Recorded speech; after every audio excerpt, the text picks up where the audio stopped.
Guys, kembali lagi bersama aku, Putu Erika Pratama.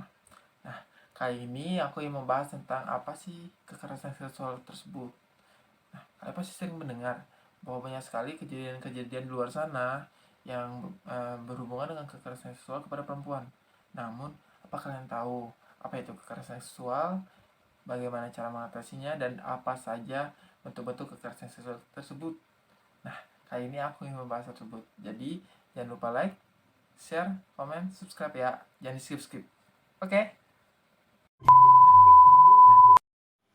Banyak sekali masyarakat yang mengecam pelaku kekerasan seksual. Namun, apakah kalian tahu apa itu kekerasan seksual?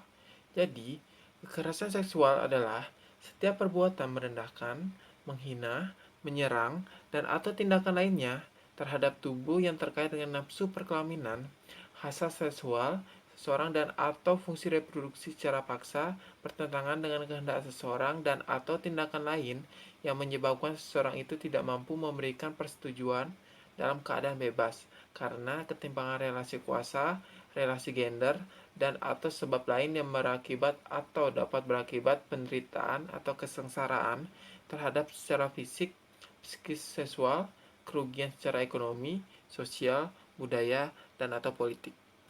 Nah, kalian sudah tahu kan apa sih pengertian dari kekerasan seksual tersebut? Namun, kita sering mendengar bahwa banyak sekali berita-berita tentang kasus pelecehan seksual. Jadi, apa sih perbedaan dari kekerasan seksual dengan pelecehan seksual? Jadi, menurut naskah akademik rancangan undang-undang tentang penghapusan kekerasan seksual oleh Komnas Perempuan yaitu, pelecehan seksual adalah salah satu jenis perbuatan dari kekerasan seksual. Jadi, apa saja sih jenis-jenis perbuatan seksual tersebut? Nah, bentuk kekerasan seksual menurut Komnas Perempuan adalah yang pertama adalah perbudakan seksual, kedua itu adalah eksploitasi seksual, ketiga itu adalah penyiksaan seksual, keempat adalah intimidasi seksual, kelima adalah pemerkosaan, keenam itu adalah pemaksaan perkawinan, ketujuh adalah praktik tradisi, kedelapan adalah pemaksaan kontrasepsi, kesembilan adalah prostitusi paksa, kesepuluh adalah pemaksaan aborsi, ke-11 ada kontrol seksual, ke-12 ada pelecehan seksual, dan ke-13 adalah pemaksaan kawin, 14 perdagangan perempuan, dan 15 adalah penghukuman bernuansa seksual. Nah, kalian sekarang sudah tahu kan apa saja sih jenis-jenis dari kekerasan seksual tersebut? Nah, apa kalian tahu bahwa kekerasan seksual itu memiliki dampak kepada si korban? Jadi, dampak apa saja sih yang dapat terkena oleh korban? Nah, di sini ada yang pertama itu adalah dorongan untuk bunuh diri, kedua adalah trauma secara seksual, ketiga adalah perilaku cenderung berubah, keempat adalah gangguan fungsi reproduksi, kelima adalah luka secara fisik maupun psikis, keenam adalah penyakit menular seksual.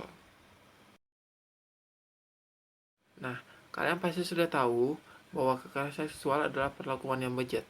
Jadi, apa sih yang dapat kita lakukan untuk melindungi diri di dalam rumah maupun luar rumah? Yang pertama itu adalah selalu bersikap waspada, terutama di kendaraan umum.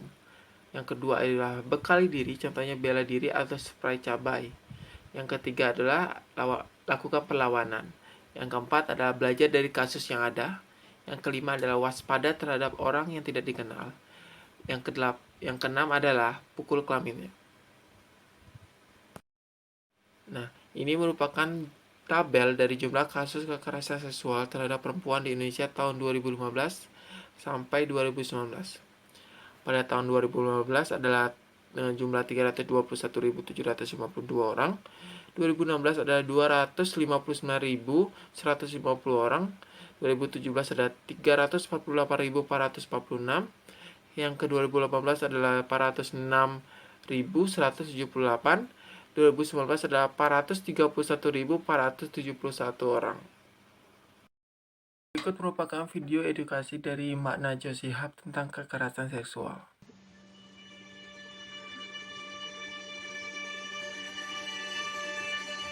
8 dari 10 perempuan di Indonesia pernah mengalami pelecehan seksual di ruang publik. Sementara mitos itu berkata pelecehan seksual hanya terjadi pada perempuan yang sedang sendiri, malam hari, di tempat sepi, berbusana mini. Siapa bilang? Data memang menunjukkan sebagian besar tindak pelecehan masih menyasar perempuan. Tapi coba dengar, Lokasi yang paling banyak menjadi latar terjadinya pelecehan seksual, jalan umum, transportasi publik, lalu sekolah dan kampus. Semuanya adalah ruang publik.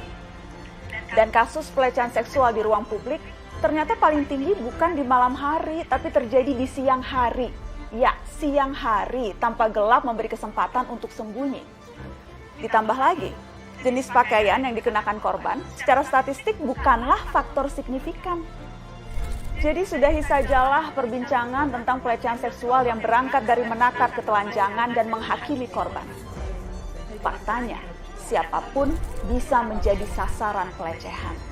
Kita tidak hanya bicara soal sentuhan, tapi juga apa yang disebut catcalling, stalking, melakukan paksaan kencan, pertanyaan yang terlalu pribadi atau sederet lainnya.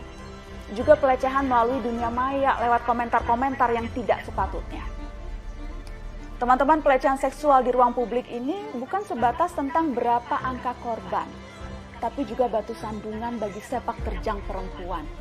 Kita perempuan jadi harus terbatasi ruang geraknya, diciutkan nyalinya, dipasung ekspresinya, diberatkan langkahnya, dan dibuat bertanya-tanya, apakah diri kita berharga? Ini semua terjadi di ruang publik, tempat yang seharusnya terlindungi karena tertoreh kata publik di sana.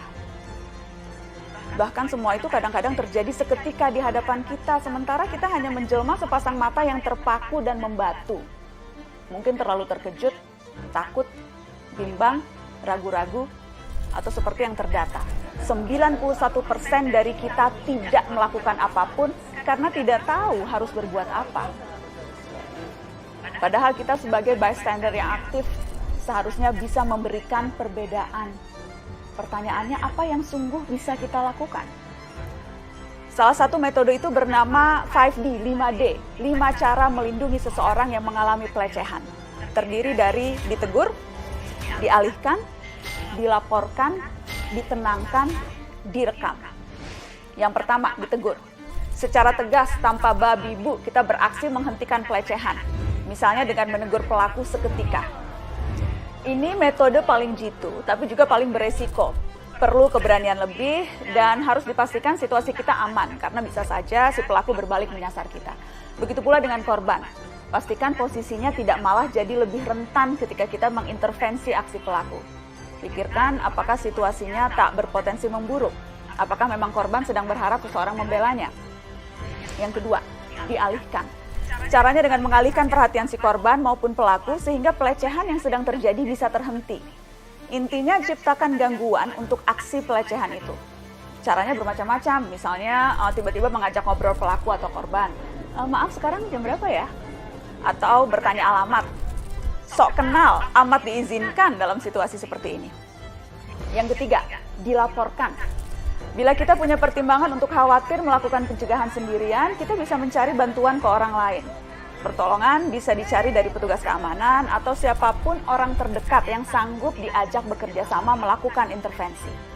Melapor ke polisi juga pilihan, tapi perlu diingat tidak semua korban akan merasa nyaman dengan keterlibatan polisi. Jadi andalkan penilaian terbijak kita. Yang keempat, ditenangkan. Untuk aksi pelecehan yang berlangsung sekejap atau memang sudah kadung terjadi, kita bisa memberikan dukungan dengan menanyakan kondisinya setelah kejadian. Ajak dia duduk, tenangkan dirinya, lalu tawarkan bantuan apa yang sekiranya bisa diberikan. Tapi jangan memperparah keadaan dengan menanyakan atau mengorek-ngorek hal tidak perlu. Terakhir, direkam. Kita bisa mendokumentasikan aksi pelecehan itu sehingga korban terbekali bukti bila ia ingin melaporkannya.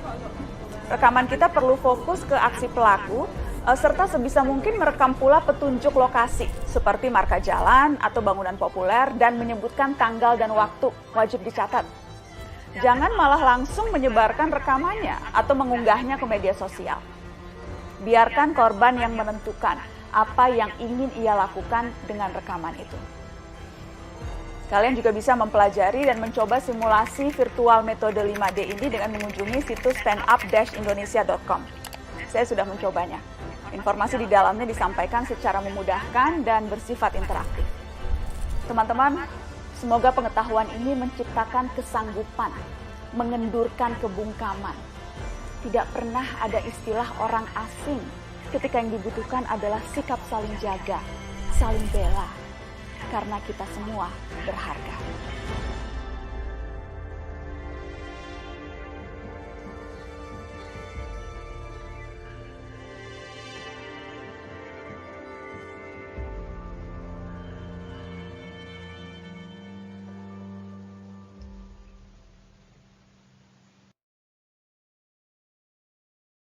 Nah, kalian sudah tahu bukan bahwa kekerasan seksual bukan lagi tentang berpakaian maupun tentang waktu.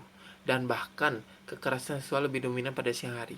Jadi, untuk kalian di luar sana, bekalilah diri kalian dengan apa saja agar dapat melindungi diri kalian. Dan kepada masyarakat yang melihat kekerasan seksual di tempat publik atau di tempat umum, dimohon untuk ikut membantu melawan. Dan jangan bukannya diam saja, tapi ikut melawan jika terjadi kekerasan seksual terhadap perempuan, agar kekerasan seksual tersebut tidak dapat terjadi lagi. Oke, segitu saja dari aku. Jika ada kata yang salah, saya mohon maaf. Sekian, terima kasih. Bye-bye.